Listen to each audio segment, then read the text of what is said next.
Imagine looking up one night and seeing the moon slowly turn blood red. Then, just 2 weeks later, you catch the sun being partially covered in daylight. That's not science fiction. That's exactly what played out in the sky during 2025. A rare double eclipse season unfolded. And if you blinked, you might have missed one of nature's most breathtaking sky events. In this video, we're diving deep into the differences between lunar and solar eclipses, why they happen, how often they occur, and what made the 2025 eclipse season so remarkable. So, sit back and keep your eyes on the sky. This one's going to change how you see the moon and sun forever. Let's start with the basics. A lunar eclipse happens when the Earth comes directly between the sun and the moon, blocking sunlight from hitting the moon.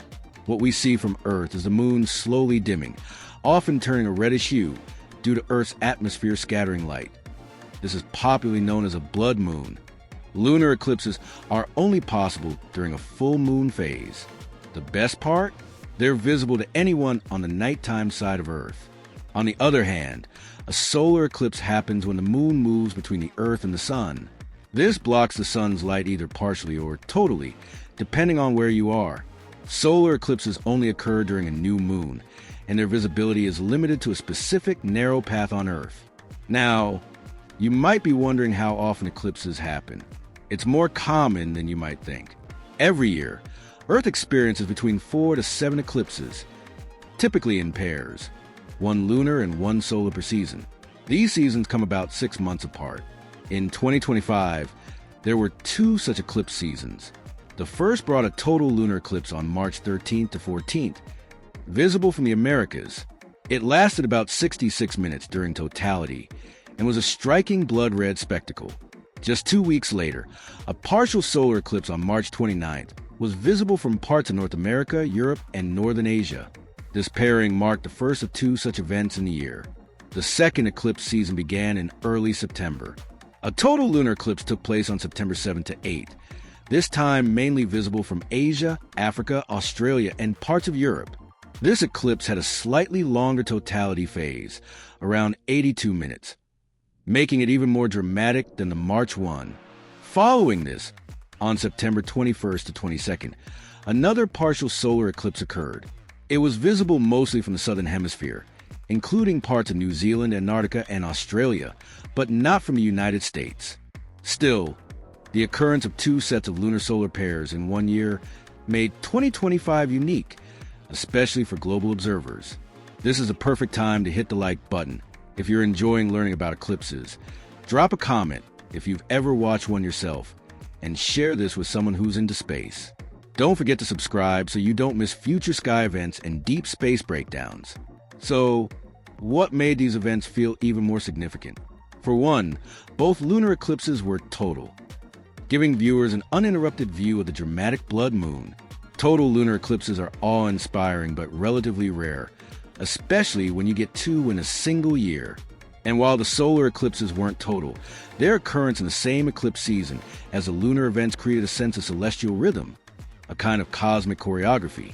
Solar eclipses, especially total ones, are rarer in any specific location because of the moon's small shadow path on Earth.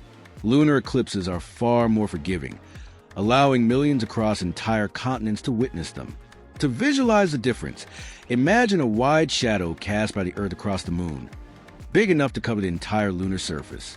Now, picture moon's tiny shadow only covering a narrow slice of Earth's surface during a solar eclipse. That's why so few people get to see a total solar eclipse from their backyard. In 2025, although the solar eclipses were partial, they still allowed millions to observe the alignment, with proper eye protection, of course. These differences help us appreciate how geometry and timing govern what we can see in the sky. Let's talk visuals. During the March 2025 total lunar eclipse, viewers in North America witnessed a beautiful blood-red moon rising slowly into view. Images and videos from across the U.S. showed clear skies and glowing lunar disks. In September, the total lunar eclipse seen in Asia and Africa painted the moon a deeper, longer-lasting red. Meanwhile, the solar eclipses showed up as crescent-shaped suns in the sky when photographed with the right filters. If you're sourcing visuals for your own reference or projects, search for terms like 2025 March total lunar eclipse North America red moon, or partial solar eclipse map North America March 2025 for accurate results.